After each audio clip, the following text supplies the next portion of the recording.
दोन प्रश्न आपल्याला स्वतःना विचारा. दोन प्रश्न असे विचारा याच्यामध्ये की जीवनामध्ये मला काय करायचं.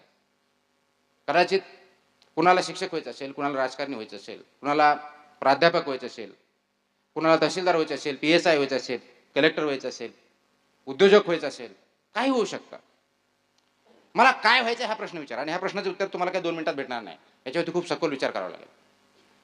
म्हणून हा प्रश्न विचारा आणि मला जे व्हायचंय त्याच्या पुढचा हा प्रश्न विचारा, मला ते का व्हायचंय. नुसतं व्हायचं मला कलेक्टर व्हायचंय एवढ्यावर तुमचा उत्तर समाधानी राहता कामा नये. मला का व्हायचं म्हणजे कलेक्टर होण्याचं कारण काय, माझ्यामध्ये असं काय आहे की जे मी कलेक्टर म्हणून चांगलं करू शकतो, किंवा कलेक्टर शिवाय दुसरा पर्याय माझ्यासमोर नाही, मला फक्त हेच करायचं असं मला का वाटावं, असे माझ्याकडे कोणते गुण आहेत आणि हे गुण असल्यानंतर मी ते पद साकार केलंच तर ते पद आल्यानंतर मी काय करणार आहे. त्याच्यामुळे तुम्हाला का ते व्हायचंय. कोणा इंजिनियर व्हायचं तर इंजिनियर का व्हायचंय, डॉक्टर व्हायचं तर डॉक्टर का व्हायचे, शिक्षक व्हायचे तर शिक्षक का व्हायचे, हा प्रश्न स्वतःला विचारला पाहिजे. आणि याच्यावरती डीप थॉट दिल्यानंतर, एक खूप मोठ्या प्रमाणावरती विचार केल्यानंतर आपल्याला त्या प्रश्नाचं निश्चित उत्तर भेटेल की माझ्याकडे असलेले अवगुण असलेले गुण ते कोणते आहेत. त्याचं उत्तर मला पाहिजे. मला नेमका माझ्या मनाचा कल, माझ्याकडे कोणत्या कला आहेत, माझ्याकडे कोणते गुण आहेत, माझ्याकडे नेमकं कशा पद्धतीनं जे गुण आहेत त्याचा वापर कसा होईल, माझं करिअर आणि माझे गुण याचं साम्य आहे का विरोधाभास आहे. आता एखाद्या याच्यामध्ये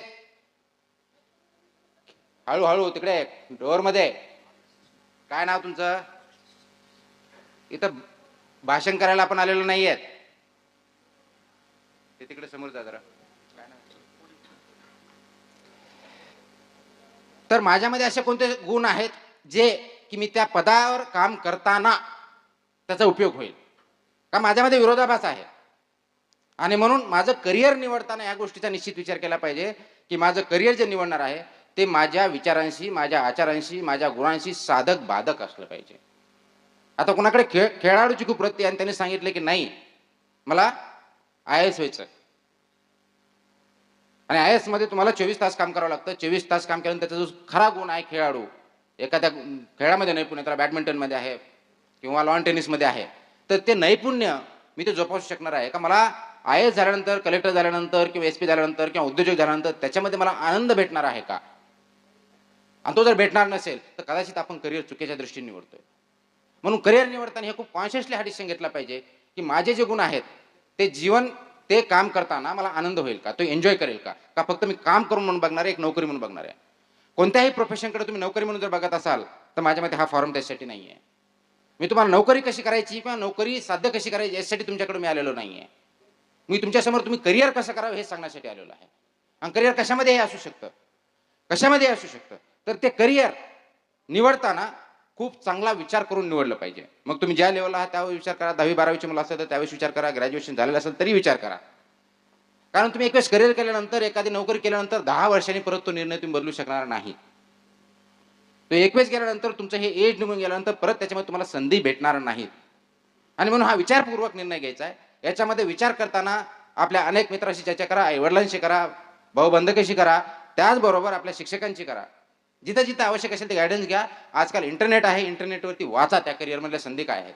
आणि त्या संधी फक्त तुमच्या पुरत्या म्हणजे बीडमध्ये किती आहे, औरंगाबादमध्ये किती आहे, राज्यापुरतं एवढं न बघा, आंतरराष्ट्रीय स्तरावरती याचे काय रिपरकशन्स आहेत हे बघा. जोपर्यंत हे तुम्ही करणार नाही तोपर्यंत आपला निर्णय योग्य आहे की अयोग्य हे करणार नाही. आणि म्हणून आपला करिअर निवडणीचा जो पहिला भाग आहे, आपण कशामध्ये आपल्याला करिअर करायचं तो खूप विचारपूर्वक करा. मग हे करताना काय बघितलं पाहिजे, तर हे करताना जो मी करिअर निवडणार आहे त्याच्यामध्ये मी आणि माझं कुटुंब म्हणजे माझे आईवडील असतील, भाऊ बहीण असतील, हे सर्वांना आनंद होणार आहे का हा प्रश्न निश्चित विचारा. पण त्याच्यामध्ये फक्त तुमच्या करिअर निवडीमुळे तुमचे आईवडील नाराज होणार असतील आणि तुम्ही आनंद होताना असेल, हा एक सिच्युएशन येऊ शकते. किंवा तुम्ही नाराज होऊ शकणार, आईवडील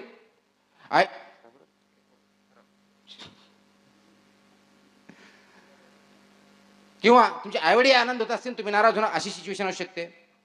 किंवा दोघंही नाराज होणार अशी सिच्युएशन असू शकते. किंवा दोघंही आनंदी होणार अशी सिच्युएशन असू शकते. आता सगळेच आनंदी होणार असेल तर प्रश्न मिटला, त्याच्यामध्ये तुमचं काही चुकते असं म्हणण्याचं काही कारण नाही. फक्त ते खोदून स्वतःला प्रश्न विचारा की खरोखर मी आनंदी राहणार आहे का, माझं कुटुंबीय आनंदी राहणार आहे का. पण ज्या ठिकाणी एक जण आनंदी राहणार आहे आणि एक आनंदी राहणार नाही, त्या ठिकाणी मात्र तुम्हाला विचार करावा लागेल. आई वडील नाराज होणार आहेत, तुम्ही आनंदी राहणार आहे, त्याच्यामध्ये काय करणार? मग आई वडिलांना खुश करायचंय का स्वतः खुश राहायचंय, हा प्रश्न विचारावा लागेल. आणि हा प्रश्न विचारल्यानंतर तुम्हाला याचं उत्तर हे भेटावं लागेल की मी खुश राहिलो तर आई वडील नाराज कधीच असू शकत नाही. मी खुश राहिलो तर आई वडील कधीच नाराज असू शकत नाहीत. आणि मी फक्त करिअरच्या बाबतीत बोलतोय, बाकीच्या बाबतीत बोलत नाही. आणि म्हणून मी जर खुश राहिलो तर आई वडील नाराज राहणार नाहीत. मग माझा जो आई वडील नाराज का होते किंवा का असतील किंवा ते का नाराजी का प्रकट करतात हे योग्य नाहीये, त्याच्या पाठीमागे कारण असतं. कारण तुमच्यापेक्षा तुमचे आई वडील तुम्हाला चांगलं ओळखत असतात. तुमच्यापेक्षा तुमचे आई वडील तुम्हाला जास्त चांगले ओळखत असतात. त्यांनी लहानाचं मोठं तुम्हाला केलेला असतो, जन्म दिलेला असतो. तुमचे गुण अवगुण त्यांना चांगले माहीत असतात.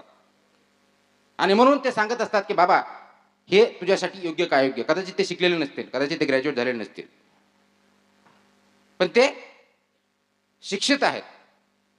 ते कदाचित इलिटरेट असतील, त्यांना कदाचित बाराखडी येत नसेल, कदाचित त्यांना आकडेवारी येत नसेल, कदाचित त्यांना लिहिता वाचता येत नसेल, परंतु ते शिक्षित आहेत. आपण एवढे ग्रॅज्युएट झालो याचा अर्थ आपण शिक्षित आहोत असा होत नाही. आपण फक्त लिटरेट झालो, एज्युकेटेड झालो असं म्हणण्याचा आपल्याला अधिकार प्रत्येकाला येत नाही. म्हणून आपले आईवडील निश्चित त्यांच्या करिअरमधले जे काही त्यांना खास खडी माहिती त्याच्या आधारे ते एज्युकेटेड असतात. म्हणून त्यांच्या सल्ल्याचा विचार करा. प्रत्येक वेळी त्यांचा सल्ला योग्यच असेल असं नाही, कारण त्यांनी जे जग बघितले ते कदाचित छोटं असेल, त्या गावापुरतं असेल.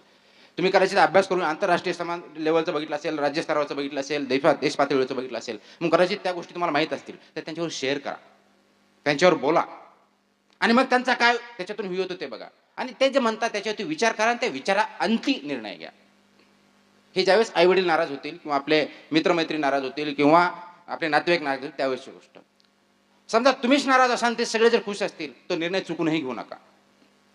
कारण शेवटी करिअर तुम्हाला करायचे, काम तुम्हाला करायचे, जॉब तुम्हाला करायचे, आणि त्या करिअरमध्ये तुम्हाला आनंद भेटत नसेल तर पर्यायाने तुमचे आई वडील नाराज होणारच हे लक्षात ठेवा. कदाचित ते शॉर्ट टर्म ते आनंदी असतील, त्यांना लॉंग टर्म करायचे माहीत नसेल.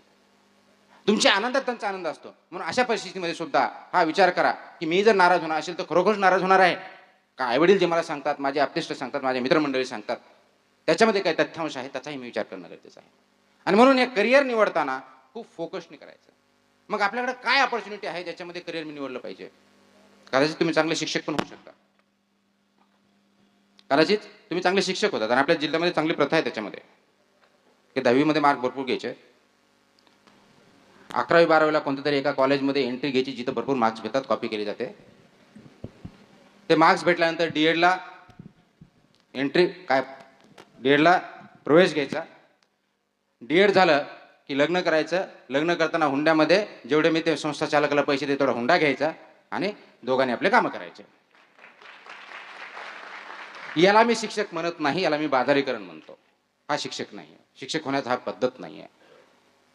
जर काही संस्था तुम्हाला मूर्ख बनवत असतात तर मूर्ख होणारे तुम्ही आहात. तुम्ही मूर्ख बनू नका, तुम्ही मूर्ख बनू नका. आणि म्हणून निर्णय घेताना आपण काय करतो, निश्चित आपल्या कदाचित 10वी 12वीला तेवढं ज्ञान नसेल, परंतु आपण जरा सजग राहणं गरजेचं आहे. सजग राहणं गरजेचं आहे आणि ते सजग राहिलं पाहिजे. जगात काय चाललंय याचा विचार केला पाहिजे. आपण शिकलेलो आहोत, पेपर वाचले पाहिजेत, वेळा कोणत्या घटना याचं आकलन केलं पाहिजे, याच्यावरती विचारमंथन केलं पाहिजे, चर्चा केली पाहिजे आणि त्याच्यानंतर निर्णय घेतले पाहिजे. याचा अर्थ तुम्ही बीड जिल्ह्यातल्या सगळ्या संस्था वाईट आहे असं माझा म्हणण्याचा काहीच हेतू नाही आहे. ज्या वाईट आहेत त्या वाईट आहे, ज्या चांगल्या आहेत ते चांगल्या आहेत. तर चांगल्याची आणि वाईटाची पारख करता आपल्याला आली पाहिजे. जशी माणसाची असते तशी संस्थांची असते. मग ते शिक्षण संस्था आहेत का वेगळ्या संस्था आहेत, त्या कोणत्याही संस्थेच्या बाबतीत लागू होतं. म्हणून आपण एखादी बाजारात गेल्यानंतर कोणतीही गोष्ट भाजी जरी घ्यायची म्हणलं तर ती पारखून घेतो. त्याच्यामध्ये किडे आहेत का, त्याच्यामध्ये नासधूस आहे का, कमी आहे का, जास्त आहे का, वजन काटा 100ने कमी होतं का, 100ने जास्त असतो, त्या गोष्टी जशा बघतो त्याला खूप वेळ देतो आपण. आणि एखाद्या दुकानदाराने 100 ग्राम साखरेच्या अगेन्स्ट 99 ग्राम दिलं आणि काटा इकडे टळला तर त्याच्याशी आपण भांडण बघतो. आणि राईटली सो, कारण ते चुकीचं आहे. पण आपल्या करिअरच्या बाबतीत मात्र हे प्रश्न आपण विचारत नाही. एखादी संस्था निवडताना हे प्रश्न आपण विचारत नाही. ही शोकांतिका. जिथं आपण ज्याच्यावरती जास्त वेळ द्यायला पाहिजे त्याच्यावरती आपण वेळ देत नाही. एमपीएससी ॲडव्हर्टाइज आली, भर अर्ज. अरे त्याचा विचार केलाय का, तो अभ्यास केलायस का, एमपीएससी म्हणजे काय बघितलंय का, गजेटेड ऑफिसरचा सिलेबस काय, माझी काही तयारी आहे का, त्याला किती वेळ लागणार आहे, किती तास अभ्यास करावा लागणार आहे, त्या जागा किती आहेत, मला रँक किती यावं लागेल, याचा कधी विचार केलाय का, नाही केलं का. म्हणजे पाट्या उचलून जर काम चालायचं असेल त्याला ढोर मेहनत म्हणतो, तर ढोर मेहनतीने तुमचं योग्य करिअर होणार नाही, हे मात्र 100%. हे सगळं नियोजनबद्ध करावं लागेल. आणि बघा आपले आई वडील किती नियोजनबद्ध असतात. निसर्गाने आपल्याला शिकवलेलं आहे, पण ते आपण शिकत नाही. काय शिकत नाही? साधी गोष्ट आहे. पाऊस पडल्यानंतर, पाऊस पडण्याच्या अगोदर शेतीमध्ये पूर्ण शेतीचे कामं करायचे, नांगरट करायची, पाळी घालायची, काय मोगडा करायचा तर मोगडा करायचा, गवत असेल तर गवत वेचून घ्यायचं आणि शेत चांगलं तयार ठेवायचं पावसाळ्याच्या अगोदर. याला नियोजन म्हणतात. मग एमपीएससी परीक्षा देण्याच्या अगोदर तुम्ही तुमच्या सगळे व्यवस्थितपणे चालू केलं आहे का अगोदर? फक्त ग्रॅज्युएट झाले म्हणजे तुम्ही एलिजिबल झाला याचा अर्थ एलिजिबल नाही, तुम्ही आर एलिजिबल फॉर ॲप्लिकेशन, म्हणजे ॲप्लिकेशन देण्यासाठी, अप्लाय करण्यासाठी एलिजिबल आहात. पण परीक्षा देण्यासाठी एलिजिबल आहात का, तयारी केली आहे का, हा प्रश्न आपण विचारत नाही. हे आपण आईवडिलाकडनं, निसर्गाकडनं शिकत नाही. काय चालतं, उन्हाळ्यात कामच करायचे असतात. नुसती उन्हाळ्यात कामं करायची नसतात, तर उन्हाळ्यात कोणती कामं करायची असते त्यांनी ठरवलेलं असतं. पाडव्याला कशाचा मुहूर्त असतो त्यांनी ठरवलं असतं. पाडव्याला मुहूर्त होतो, आऊत चालू होतात, त्याला खरडा म्हणतात. तुमच्यापैकी किती जणांना माहिती, मला माहीत नाही आहे. नांगरणी असेल तर इमिजिएटली नांगरणी उन्हाळा चालू होण्याच्या अगोदर केली जाते, कारण नांगरणी करताना जर त्याच्यामध्ये जर मॉइश्चर असलं तर नांगरणी चांगली होते. ह्याच्या पाठीमागे सायंटिफिक कारण आहे आणि त्याचा विचार करून शेतकरी हा आपली शेती तयार करतो. पावसाळ्याच्या अगोदर सगळे व्यवस्थित करून ठेवतो. पाऊस पडल्यानंतर एक परत पाळी घालतो, परत दुसरा पाऊस पडल्यानंतर पेरणी करतो. पहिला पाऊस पडल्यावर पेरणी करत नाही, असे करतात त्यांची पिकं वायाला गेलेले असतात. याला नियोजन म्हणतात. त्याच्यानंतर 1 महिन्यानंतर मध्ये जर गवत वाढलंच तर त्याला कोळपणं किंवा खरडणं किंवा ज्या गोष्टी आहेत त्या करत असतो, खुरपणं असतात त्या गोष्टी करतो. म्हणजे आपल्या पिकाची निगा चांगल्या पद्धतीने केलं, नियोजनबद्ध केली तर माझं पीक चांगलं येईल, माझं कुटुंब चांगलं, मला उत्पन्न भेटेल आणि मी माझ्या मुलांना चांगल्या शाळेत किंवा चांगले कपडे देऊ शकेल. हे त्यांचं नियोजन असतं. ते स्वतःसाठी पहिले कपडे घेत नाही, स्वतःसाठी पैसा खर्च करत नाही, हे तुमच्यासाठी करतात. तसं एमपीएससी फक्त ग्रॅज्युएट झालो म्हणून मी एमपीएससीची परीक्षा द्यायची, याला नियोजन म्हणत नाहीत. म्हणून आपल्याला जे कोणतं करिअर करायचं त्या करिअरच्या दृष्टिकोनातून जे नियोजन करायचे ते आपण करत आहोत का आणि केलं आहे का, त्याची पूर्ण तयारी केली आहे का, हा प्रश्न तुम्ही स्वतःला विचारावा लागेल. आणि जोपर्यंत हा प्रश्न तुम्ही विचारणार नाही तोपर्यंत पाट्या किती टाकत राहा, म्हणजे कदाचित कोणाला यश भेटेल, कोणाची आकलन शक्ती जास्त असेल, कोणाचं पाठांतर जास्त असेल, कदाचित त्याच्या बाय डिफॉल्ट तो ऑप्शन घेतला असून त्याचे प्रश्न चांगला अभ्यास झाला असेल म्हणून होतील. पण 90% विद्यार्थी कोणत्याही क्षेत्रामध्ये जे सक्सेसफुल होतात त्याच्या पाठीमागे हे नियोजन महत्वाचं असतं.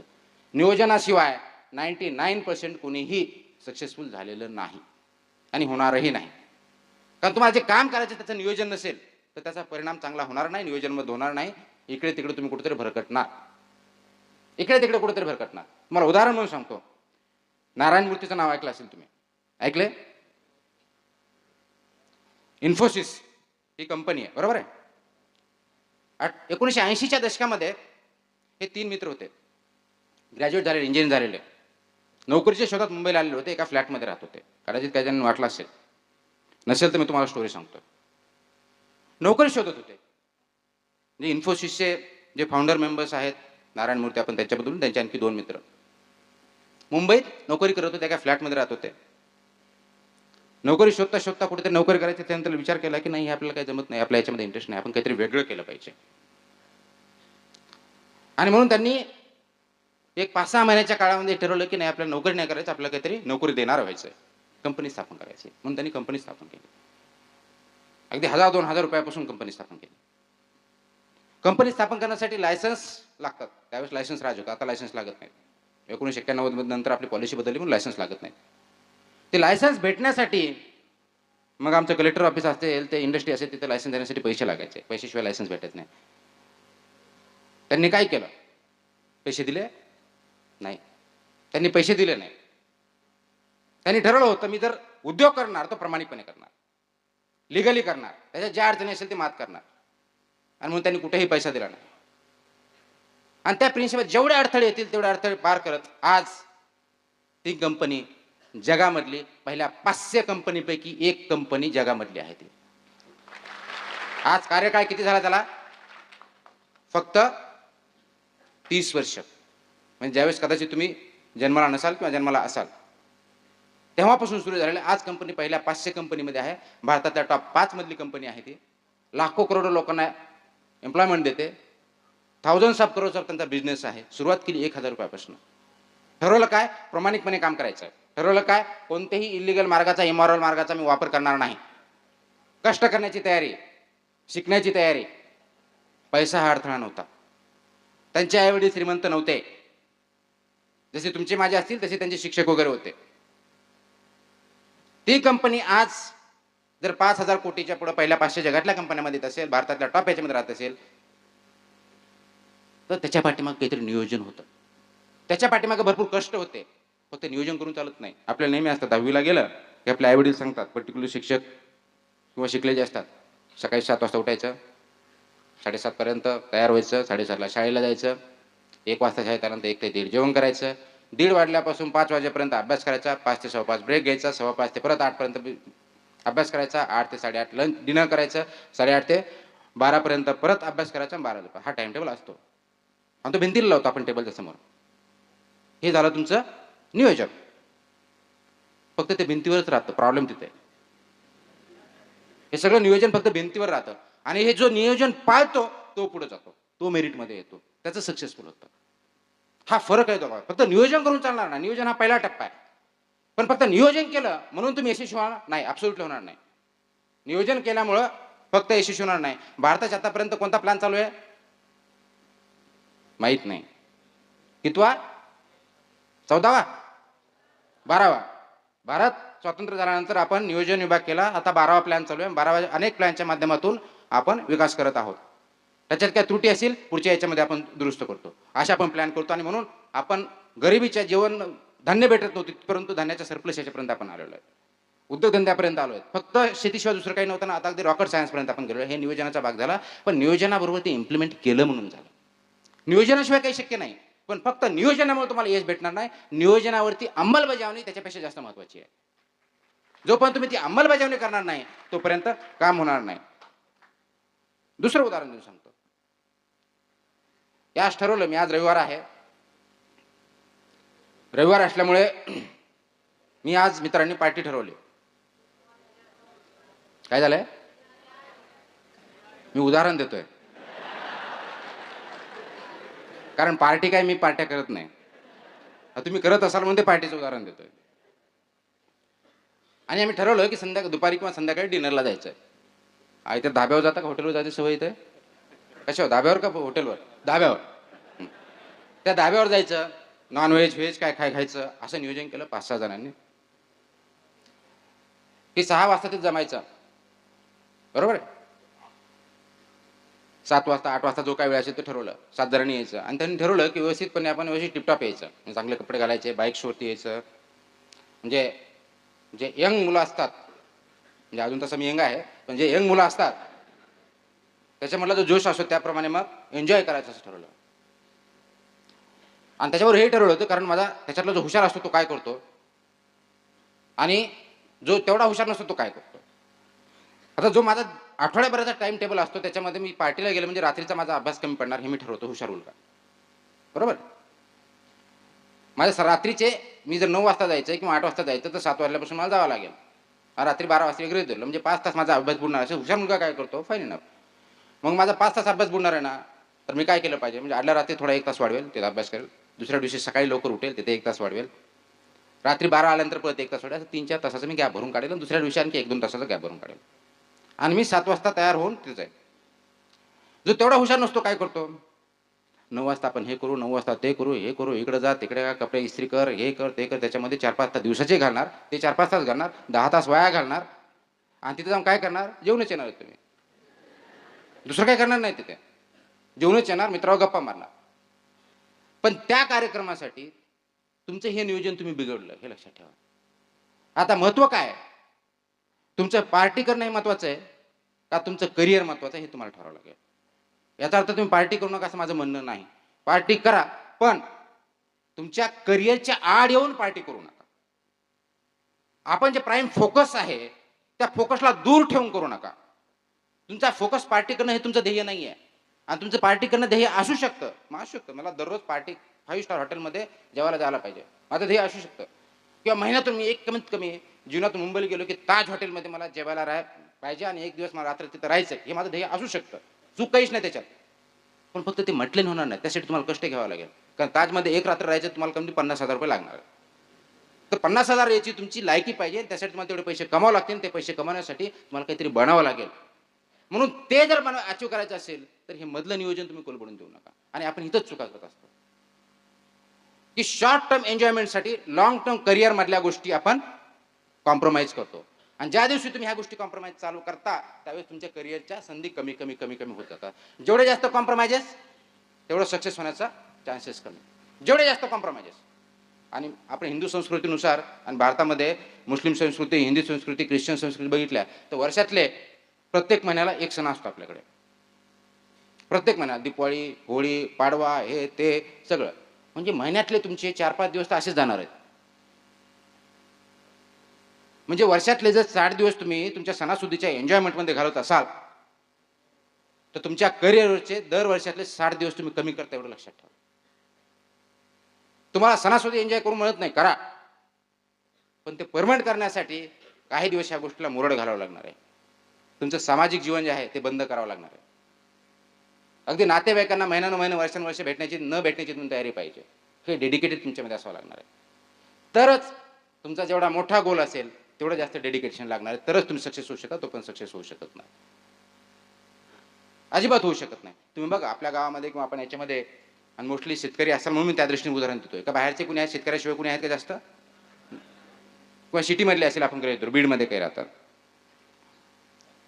काही ऑफिसमध्ये आल्यानंतर किंवा काही उद्योगधंद्यामध्ये किंवा किंवा कॉलेजचे काही प्रिन्सिपल्स आहेत त्याच्यामध्ये चर्चा नेहमी असते. काय रे, तू आला की तुझा लेक्चर घेतो, लेक्चर घ्यायला की तू वापस जातो, आमच्यावर गप्पा मारत नाही. हा एक कोण असतो, कारण मी लेक्चर होतो एक वर्ष, मला माहिती तर काय चर्चा चालतात ते. I was lecture in Ismail Yusuf college, government of Maharashtra, मुंबईला. मी राज्यशास्त्राविषयी शिकवत होतो एक वर्षभर. आणि त्याच्यामुळे स्टाफ रूममध्ये काय चालतं, कॉलेजमध्ये काय चालतं, म्हणजे विद्यार्थी म्हणून माहिती आणि शिक्षक म्हणून नाही माहिती.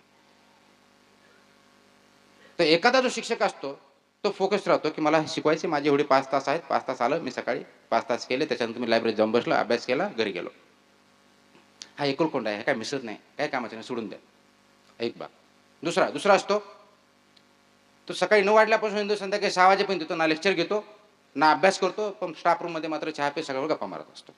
हे दुसरी एक्स्ट्रीम कॅटेगरी आहे. तिसरे काय असतात, दोन्ही गोष्टी करतात, मिळून मिसळून करतात, बघतात, अभ्यास करतात, शिकवतात. आता प्रश्न असा आहे, याच्या तिघापैकी बरोबर कोण? तिघापैकी बरोबर कोण?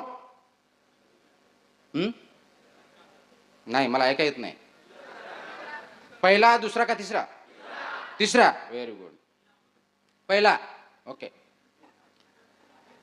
आता हे चूक की बरोबर, तो जो शिक्षक आहे त्याला जीवनामध्ये काय करायचे याच्यावरती अवलंबून आहे, तुमच्यावरती अवलंबून नाही आहे. त्याच्यावरती अवलंबून आहे. मला अभ्यास करून शिक्षकाला शिकवून, विद्यार्थ्यांना शिकवून हे माझं काम आहे, ते जर मी करत असेल आणि त्याच्याबरोबर चहा मिसळून कोणावर गप्पा मारत असेल तर चुकीचं काहीच नाही आहे. पण ते माझ्या ड्युटीमध्ये मी कॉम्प्रोमाइज करता कामा नये, तेवढा अभ्यास करून करता येईल. पण एखादा शिक्षक जो असेल त्याला तेवढा अभ्यासाची गरज असेल म्हणून तो जर लायब्ररीत बस असेल तर त्याच्यातही काही चूक नाही आहे. परंतु तिसरी जी कॅटेगरी आहे ज्याच्यामध्ये की तो शिकवतच नाही, हे ॲब्सोल्युटली चुकीचं आहे. काही कारण असतील, त्याला अभ्यास माहित असेल, जे असेल, करायची इच्छा नसेल, जे काही कारण असतील त्याच्यामुळे. तर हे तुम्हाला दुसरा चूक म्हणतोय म्हणून तुम्ही चूक म्हणू नका, कारण तुमचा गोल तुम्हाला माहिती मला काय करायचे ते. आणि तुम्ही ज्यावेळेस परीक्षा, कॉम्पिटेटिव्ह एक्झाम देता, स्पर्धा परीक्षा देता, त्यावेळेस एकच प्रश्न असतो, लक्षात ठेवा. सगळे विद्यार्थी वेगवेगळे उत्तरं देतात आणि त्याचं उत्तर ऍक्च्युली एकच असतं, अनेक नसतं, आणि अनेक उत्तर सुद्धा असतात. मग मार्क मात्र सगळ्यांना वेगळे भेटतात. कोणाला एकदम चांगले भेटतात, कोणाला एकदम वाईट भेटतात, चांगले भेटतात ते मेरिटमध्ये येतात, जे भेटत नाही त्यांना परत रिपीट आपण प्रयत्न करतो किंवा बाजूला सरकतो. म्हणजे 1857च्या उठावाचे कारण हा जर प्रश्न विचारला, सर्वसाधारणपणे आपण शाळेत शिकलेलो आहोत, आणि हा प्रश्न दरवर्षी एक वर्षानंतर एमपीएससीला विचारलाच जातो. तुम्ही बघा प्रश्नपत्रिका, विचारलाच जातो. 1857च्या उठावाविषयी काहीतरी विचारतील, गांधीविषयी काहीतरी विचारतील, नेहरूविषयी काहीतरी विचारले जातात, त्यांना आपण अगदी 4थी-5वी पासून शिकत असतो. परंतु उत्तर काही जणांचीच बरोबर असतात, काही जणांची, अगदी 10% मुलांची, तेच मुलं सक्सेस होतात. त्यांनी काय असं वेगळं काय, गांधीची बर्थडे त्यांच्यासाठी काही वेगळी असते? एकच असते, सगळ्यांसाठी सारखीच आहे. गांधीचा सत्याग्रह केला तो सगळ्यांसाठी सारखाच इतिहास आहे, तो वेगळ्यासाठी, दोन विद्यार्थ्यांशी वेगळा नाही आहे. बीडच्या विद्यार्थ्याला तोच आहे, औरंगाबादच्या विद्यार्थ्याला तोच आहे, दिल्लीच्या विद्यार्थ्याला तोच आहे. मग काही जणांचे उत्तर त्यांना चांगले मार्क भेटतात, काही जणांना भेटत नाहीत. हे का? हे का? कारण तुम्ही त्याकडे कोणत्या दृष्टिकोनातून बघता हे तुमच्यावरती अवलंबून आहे. मग तुम्ही कम्प्लिटली आणि करेक्टली बघता का? माझे शब्द दोन आहेत, हे पूर्ण आणि योग्य, याप्रमाणे बघता का हा विषय त्याच्यामधला? पूर्ण आणि योग्य. जसं आहाराच्या बाबतीत आपण कसं म्हणतो, दूध हे पूर्ण ब्रह्म, असा काहीतरी शब्द बघा आहे त्याच्यामध्ये. का म्हणतो त्याच्यामध्ये? कारण सगळ्या पाहिजे प्रोटीन्सपासून व्हिटॅमिन्सपर्यंत सगळ्या गोष्टी त्याच्यामध्ये भेटतात म्हणून आपण त्याला म्हणतो. तसं तुमचं उत्तर हे पूर्ण ब्रह्म आहे का?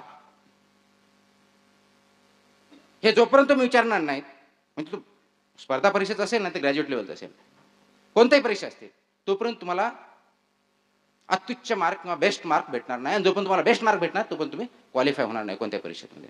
तुम्ही पास व्हा. म्हणजे ग्रॅज्युएटला आपण पास होतो किंवा पास केलं जातो. अनफॉर्च्युनेटली आपल्याला पास केलं जातं. ही शोकांतिका आहे.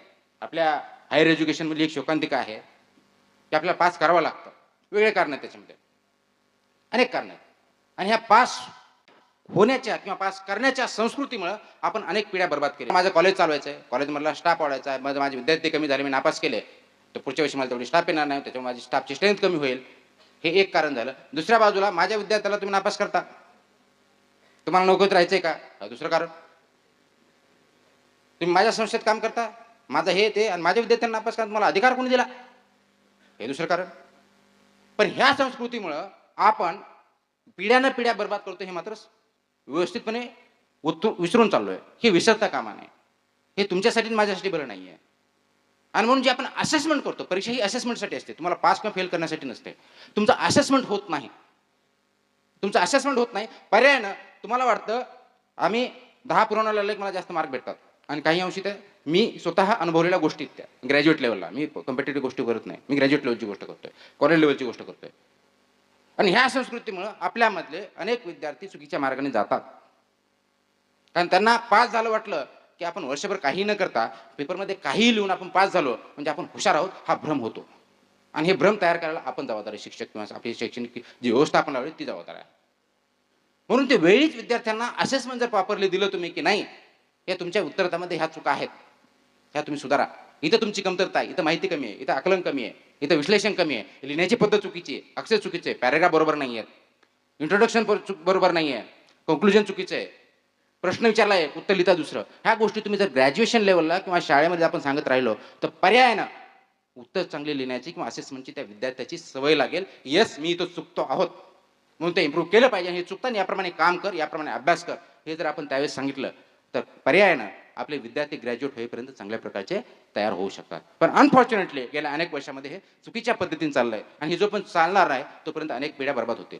परंतु आपण फक्त शिक्षकाला दोष देऊन चालणार नाही, शैक्षणिक पद्धतीला दोष देऊन चालणार नाही. स्वतःचं असेसमेंट आपण स्वतः केलं पाहिजे. प्रमाणिक स्वतःची राहा, दुसऱ्याची राहू नका. दुसऱ्यांना फसू शकता तुम्ही, स्वतःला फसू नका. दुसऱ्याला फसवून ऐकूच मान्य आहे, तुम्ही स्वतःला फसवून स्वतःचं करिअर बर्बाद करताय. आणि म्हणून स्वतःला विचारा की येस, मी फर्स्ट इयरला आहे, माझा एक विषय आहे मॅथ्स आहे, मॅथ्समध्ये माझे 10 टॉपिक आहेत, 10 टॉपिक मी किती अभ्यास केला, 10 टॉपिकचा केला का? शेवटी परीक्षेच्या वेळेस कोणतं तरी गाईड येतं, कोणतं येतं आजकाल, नवनीत किंवा काय कोणतं अपेक्षित, अपेक्षित समथिंग, म्हणजे अपेक्षित म्हणजे मला त्यावेळेस अर्थ करायचा, मी कधी वाटलेलं नाहीत गाईड, मी खरोखरच कधी वाटलेलं नाहीत गाईड. अपेक्षित म्हणजे नंतर मी ज्यावेळेस ग्रॅज्युएट झालो त्याच्यानंतर विचार करायला लागलो, अरे अपेक्षित म्हणजे अपेक्षित प्रश्न असतात त्याचा अपेक्षित गाईड आहे. म्हणजे ते परीक्षा काय हे अपेक्षित हे कोण ठरवणार? मार्केटमधला कोणतरी एक रायटर ठरवणार. तो तुम्हाला मूर्ख बनवणार. तो ते लिहित जाणार. काय लिहिणार आहे? नाही ते लिहितो, वाटते ते लिहितो, ते तुम्ही पाठ करणार आणि तुम्ही पास होणार. म्हणजे तुम्ही पास होणार आहे की नाही तो मार्केटमधला कोणतरी जो पुस्तक काढतोय, जो छापतोय, ज्याचा धंदा आहे तो ठरवतात. Please understand. हे तुम्ही ग्रॅज्युएट लेवलला होऊ शकता, स्पर्धा परीक्षेत नाही करू शकता. तुम्ही 10 गाईड वाचा, अपेक्षित नाही काही वाचा, तुम्हाला तिथून यश नाही भेटणार आहे. आणि स्पर्धा परीक्षेच्या बाबतीत नाही बरं, कोणत्याही घ्या, कोणताही उद्योग घ्या. एखादा उद्योग कोणतं तरी वेबसाईटवरती काही आलंय म्हणून सक्सेसफुल होत नाही, तो त्याची माहिती डेफिनेटली घेतो, अभ्यास करतो, पण त्याच्यातून त्याला जे लागू तेवढंच घेतो. अमेरिकेमध्ये ही मशीन आहे म्हणून ती मी तर वापरली पाहिजे हा त्याचा अर्थ होत नाही. इथला कदाचित माझ्या गरजा वेगळ्या असतील, माझं रॉ मटेरियल वेगळं असेल, माझा मार्केटचा फोर्स वेगळा असेल, माझा क्लायंट वेगळा असेल, माझा कंझ्युमर वेगळा असेल, त्याच्या गरजा भागून जी टेक्नॉलॉजी आहे, जे प्रॉडक्ट आहे ते इथं लावायचे की नाही, कोणत्या पद्धतीने लावायचं हे मी ठरवलं, ते माझं ॲप्लिकेशन ऑफ माइंड आहे. आणि ते खरं माझं ॲप्लिकेशन, ते हुशारी तिथे माझी. विद्यार्थ्यांची हीच गत असते. आपलं करिअर सिलेक्ट करण्याबरोबर जसा तुमचा विचार करायचा मी सांगितलं, त्याचबरोबर अभ्यास करताना आपण काय अभ्यास करायचा हे पण ठरवलं पाहिजे. अभ्यास करणं म्हणजे दिवसातले 16 तास केला म्हणजे अभ्यास म्हणत नाहीत. तुम्ही वाचन करता, लक्षात ठेवा. मी तुम्हाला वाचन करा म्हणत नाही, मी तुम्हाला अभ्यास करायचा सांगतोय. वाचन आणि अभ्यासामध्ये जमीन आसमानचा फरक आहे. काय फरक आहे? तुम्ही पुस्तक वाचलं म्हणजे अभ्यास करता का? नाही. पुस्तक वाचलं म्हणजे तुम्ही काय करता? माहिती संकलित करता. काय करता? माहिती संकलित करताय. 1857च्या उठावाचे कारण 1, 2, 3 राजकीय कारण, आर्थिक कारण, सामाजिक कारण पाठ केले. ही तुमच्याकडे माहिती झाली. माहिती हा तुमचा अभ्यासाचा बेस आहे. पण माहिती म्हणजे अभ्यास नाही आहे. माहितीचं प्रोसेसिंग करणं म्हणजे अभ्यास आहे. त्याचं आकलन करणं म्हणजे अभ्यास आहे. जसं सीपीयू तुम्ही कम्प्युटर बघत असाल, सेंट्रल प्रोसेसिंग युनिट, बरोबर आहे. सगळ्यांनी बघितलं असेल, तुम्ही ईमेल करता, प्रत्येकाकडे आज मोबाईल आहे, SMS करता, तुम्ही टाईप करता, टाईप केल्यानंतर त्याच्यामध्ये एक प्रोसेसर असतो, इंटेलिजन्स, तर तुमचा मेंदू पाहिजे तसं त्या कम्प्युटरमध्ये तो मेंदू असतो, तो प्रोसेस करतो आणि प्रोसेस करून त्याची टेक्नॉलॉजी त्याच्या आधारे तिकडे पाठवतो. हे तसं वाचल्यानंतर तुमची जी इन्फॉर्मेशन आहे तिचं प्रोसेसिंग करा आणि त्या प्रोसेसिंगच्या आधारे पुढचा जो आउटपुट आहे तो तुमचा अभ्यास आहे. त्याच्यातून तुम्ही काय आकलन केलं. आणि म्हणून स्पर्धा परीक्षेला प्रश्न 1857चे कारण काही विचारले जात नाही. 1857चा उठाव हा राजकीय स्वरूपाचा होता, कारण मीमांसा करा हा प्रश्न असतो. उत्तर का लिहितो आपण? राजकीय कारणात बसतो. फक्त 20% मार्क पडणार तुम्हाला, फक्त 20%, कारण माहितीसाठी फक्त 20 ते 25% मार्क असतात. आणि आपल्याला वाटतं अरे मी तर 10 कारण लिहिले आणि त्यांनी 5च कारण लिहिले असताना त्याला जास्त मार्क पडले. कारण तुमचं उत्तर हे अपूर्ण होतं. फक्त 1/5 उत्तर दिलं होतं तर 1/5च्या अगेन्स्टच मार्क पडणार आहे तुम्हाला. दुसऱ्या विद्यार्थ्यांनी कारण 5 लिहिले, म्हणजे 1/5चा भाग कमी लिहिला, पण बाकी 4/5 भाग त्यांनी परफेक्ट लिहिले, मग त्याला जास्त मार्क पडलेले. हे आपण कन्व्हिनियंटली विसरतो. दुसरं उदाहरण देऊन सांगतो. परिपूर्ण उत्तर म्हणजे काय, परिपूर्ण अभ्यास म्हणजे काय. तुमची बॉडी आहे, शरीर हे लक्षात घ्या, बरोबर आहे. आणि आपण तुमच्या उत्तराशी कम्पेअर करू. तुम्ही जे उत्तर देता किंवा तुम्ही जो अभ्यास करता कसा करायला पाहिजे. मी तुम्हाला वाचन करा म्हणत नाही, मी परत सांगतो. वाचन अनेक जण स्टोरी पण वाचतो, पण रात्री मुलाला झोपवणारी स्टोरी बुक्स इंग्लिशमध्ये किंवा मराठीमध्ये वाचतो. आपल्या आई वडिलांना त्या पाठ होत्या, आता पाठ नाही म्हणून वाचतो, फाईन ना, काय हरकत नाही, पण ते वाचतो. आता तेच आई वडील जे हुशार असतात ते वाचत नाहीत, वाचल्यानंतर त्याचा अर्थ सांगतात, त्याचा अर्थ सांगतात, त्याचा मतितार्थ सांगतात की नाही ह्या स्टोरीचा अर्थ काय, तुम्ही याच्यातून काय शिकलं पाहिजे, विद्यार्थ्यांना सांगतात, मुलांना सांगतात, आणि ते मुलं ते शिकतात. That is learning. त्याची ती लर्निंग झाली, आईचा तो अभ्यास झाला. म्हणून तुम्हाला तो अभ्यास करावा लागेल आणि त्या लर्निंगच्या आधारे तुम्हाला उत्तर द्यावं लागतं. तुमचं जर बॉडी घेतली, तुमचं शरीर जर बघितलं, त्या शरीरामध्ये हे परिपूर्ण शरीर असं मला वाटतं. आता आपण जे उभा आहोत, तुम्ही बसलेला परिपूर्ण आहे का नाही आहे? बरोबर आहे, नाही आहे, आहे. आता हे शरीर परिपूर्ण असं गृहीत धरला 2 मिनिटासाठी, तुमचा एक हात कापून टाकला, शरीर परिपूर्ण राहतं का? गृहीत धरा तुम्हाला एक डोळा नाहीये, परिपूर्ण राहतं का? पाय नाहीये एखादा, परिपूर्ण राहतं का? तेवढं सोडून द्या, तुमच्या डोक्यावर केस नाही म्हणलं तरी परिपूर्ण वाटतं का तुम्हाला? नाही वाटत. मग आपल्या अभ्यासाच्या बाबतीत मात्र एवढंच करतो. काय करतो आपण अभ्यासाच्या बाबतीत? फक्त आणि फक्त माहिती गोळा करतो. म्हणजे तुमच्या ह्या 10-12 पार्ट पैकी फक्त एका पार्टची माहिती घेतो आणि आम्ही खूप हुशार म्हणून दाखवून पुढे करतो. येस, तू विचार, मी तुला सांगतो. 1857चे कारण हे की 1, 2, 3, 4, 15. अरे बाबा, तू फक्त एका हाताचा अभ्यास केलाय, बाकीचं काय? बाकीच्या विषयाचं काय, त्याचा बाकीच्या अनुषंग विषयाचं काय, त्याच्यामध्ये विचार केलाय का कधी? नाही. आणि त्याच्यामध्ये फुशार का मारण्यामध्ये आम्ही मोठे. यस, माझा अभ्यास झाला, पाठ केले मी, सगळे 5 चॅप्टर होते, 5 मधले 25 प्रश्न होते, 25 प्रश्न पाठ केले. काही विचार मी सांगतो, बाबा तू अभ्यास केला नाही, तू वाचन केलंस, अभ्यास फक्त एका हाताचा केलाय, बाकीच्या पाठचा अभ्यास केला नाही, म्हणून तुझं उत्तर अपूर्ण आहे, परिपूर्ण नाहीये. जोपर्यंत तुम्ही ते अभ्यास परिपूर्ण करणार नाही, जोपर्यंत तुझं उत्तर परिपूर्ण असणार नाही, तर परिपूर्ण मार्क भेटणारच नाही आहे. पर्याय न, तुम्हाला जिथपर्यंत जायचं आहे तिथपर्यंत जाता येणार नाही, तुम्हाला कुठेच मध्ये तरी थांबावं लागणार आहे. आणि म्हणून ग्रॅज्युएशनला असेल किंवा स्पर्धा परीक्षेत असेल, कोणतेही असतील, मग ती मेडिकलची असेल, इंजिनिअरिंगची असेल, UPSC असेल, MPSC असेल, बँकिंग असेल, कोणतेही असू द्या, उद्योजक व्हायचं असेल, हे परिपूर्ण केल्याशिवाय कळणार नाही. मग ही परिपूर्णता नेमकी कशी येते हे आपल्याला बघावं लागेल. म्हणून तुमची वाचन संस्कृती वाटली पाहिजे. वाचनाशिवाय अभ्यास होऊ शकत नाही. पण फक्त वाचन केलं म्हणजे अभ्यास आहे का? नाहीये, हे लक्षात घ्या.